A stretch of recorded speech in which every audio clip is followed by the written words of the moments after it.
कभी कभी शांति की तलाश हमें बहुत ही खतरनाक जगहों पर ले जाती है।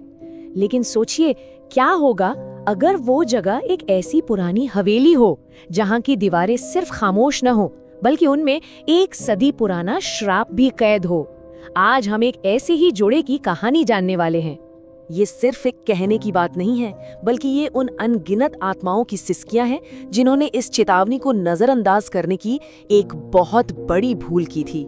कुछ दरवाजे हैं जो अगर बंद रहें तो ही अच्छा है। तो चलिए देखते हैं, जब एक ऐसा ही दरवाजा खुलता है तो क्या होता है। अक्सर लिखने पढ़ने वाले लोग एक शांत जगह की तलाश में रहते हैं, है ना, जहां ख्यालों को पंख मिल सकें, कहानियां जन्म ले सकें। तो रेहान और नेहा, वो भी तो राइटर थे।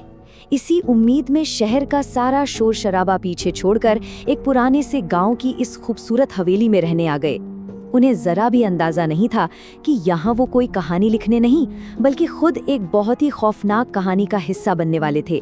तो एक दिन की बात है, हवेली में एक अजीब, एक चुभने वाली खामोशी छाई हुई थी कि तभी बेसमेंट से एक धीमी लेकिन लगातार आ रही एक आवाज ने उस खामोशी को तोड़ा।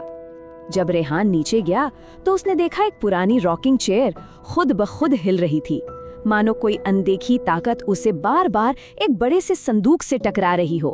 अब देखिए, इंसान की जो जिज्ञासा होती है ना, वो अक्सर डर पर भारी पड़ जाती है। रेहान के साथ भी ठीक यही हुआ। उसने उस संदूक पर लगा सदियों पुराना जंग लगा ताला तोड़ दिया, और जैसे ही वो संदूक खुला, मानो बेसमेंट की हवा अचानक बर्फीली हो गई। अंदर क्या था? एक लाल कपड़े में लिपटी हुई पुरानी सी गुड़िया, जिसकी आंखें ऐसी थी जैसे वो अंधेरे में भी घूर रही हों, और उसके साथ कुछ फटे पुराने पन्ने थे जिन पर लिखी बातें वक्त के साथ धुंधली पड़ चुकी थीं। उस पल रेहान को बिल्कुल भी अंदाजा नहीं था कि उसने सिर्फ एक संदूक नहीं खोला है, उसने अपनी बर्बादी का दरवाजा खोल दिया है। उन पन्नों पर चेतावनी एकदम साफ साफ लिखी थी, जैसे कोई चीख कर कह रहा हो, इसे छूना मत।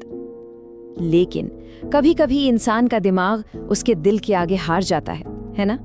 रेहान ने उस चेतावनी को अनसुना कर दिया और उस गुड़िया को उठा लिया, और बस ठीक उसी पल एक अनजानी भयानक शक्ति ने रेहान और नेहा दोनों की किस्मत को हमेशा हमेशा के लिए अपनी गिरफ्त में ले लिया।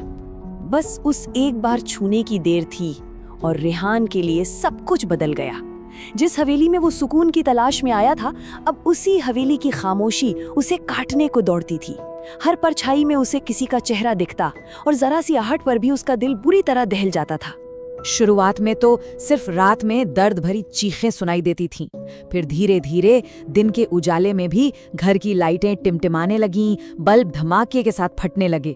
रेहान को दीवारों में डरावने चेहरे दिखने लगे जो उसे घूरते थे और मुस्कुराते थे। लेकिन सबसे खौफनाक बात क्या थी पता है? ये सब सिर्फ उसे महसूस हो रहा था। नेहा को लगता था कि ये सब रेहान के राइटर वाले दिमाग की उपज है, उसका वहम है। जब डर हकीकत से भी बड़ा लगने लगे तो इंसान अक्सर भगवान या आस्था का सहारा लेता है। रेहान भी यही सोचकर एक उम्मीद लेकर गांव के एक पंडित जी के पास पहुंचा। लेकिन जैसे ही उसने त्रिगोरी का नाम लिया, पंडित जी की आंखों में उम्मीद की जगह एक गहरा खौफ दिखाई दिया। एक ऐसा खौफ जो किसी बहुत ही भयानक अतीत की कहानी कह रहा था। पंडित जी ने कांपती हुई आवाज में बताया कि त्रिगोरी कोई मामूली भटकी हुई आत्मा नहीं है। नहीं, वो एक बहुत ही प्राचीन, बहुत ही विनाशकारी शक्ति है जो इंसानी समझ से बिल्कुल परे है। एक ऐसी शक्ति जो हर 100 साल में सिर्फ एक बार अपनी नींद से जागती है, और जब वो जागती है तो अपने साथ सिर्फ और सिर्फ तबाही लेकर आती है। पंडित जी ने समझाया कि ये सब कोई इत्तेफाक नहीं है। हर 100 साल में एक बार जब आसमान में ग्रहों की चाल एक बहुत ही खास और अशुभ योग बनाती है, ठीक तभी काल त्रिगोरी जागता है। और बदकिस्मती से वो वक्त आ चुका था। वो अप्रैल का महीना था और हवेली के ऊपर का आसमान अब सिर्फ चांद सितारे नहीं, बल्कि एक भयानक श्राप की परछाई भी दिखा रहा था। इस ताकत की भयावहता का अंदाजा लगाना भी मुश्किल है, लेकिन इतिहास इसका गवाह है। आज से 100 साल पहले जब त्रिगोरी आखिरी बार जागा था, तो उसने सिर्फ एक रात में, सिर्फ एक रात में 500 लोगों का एक पूरा का पूरा गांव हमेशा के लिए खामोश कर दिया था। तो अब उम्मीद की बस एक आखिरी करण बाकी थी। पंडित जी उस शक्ति को शांत करने के लिए हवेली में एक अनुष्ठान करने को तैयार हो गए, लेकिन उन्हें शायद ये अंदाजा नहीं था कि वो आग से खेलने जा रहे थे, और ये आग उनकी हर तैयारी से कहीं कहीं ज्यादा ताकतवर थी। मंत्रों का जाप अभी शुरू ही हुआ था कि हवेली की हवा में जैसे दर्द भरी चीखें घुलने लगी, और फिर दीवारों से, हाँ, दीवारों के अंदर से जैसे पत्थर पिघल रहे हों, एक 10 फुट लंबी काली परछाई उभरने लगी। ये कोई वहम नहीं था, ये हकीकत थी, और वो सीधे उनकी तरफ बढ़ रही थी। उस परछाई के हर कदम के साथ घर की लाइटें एक एक करके धमाकों के साथ फूटने लगीं, और रक्षा के लिए जो 2 काली बिल्लियां लाई गई थी, जो बुरी शक्तियों से बचाती हैं, वो अचानक एक दूसरे की जान के दुश्मन बन गईं। वो इतनी बेरहमी से लड़ी कि कुछ ही पलों में दोनों ने एक दूसरे को मार डाला। अब उन्हें बचाने वाला कोई नहीं था।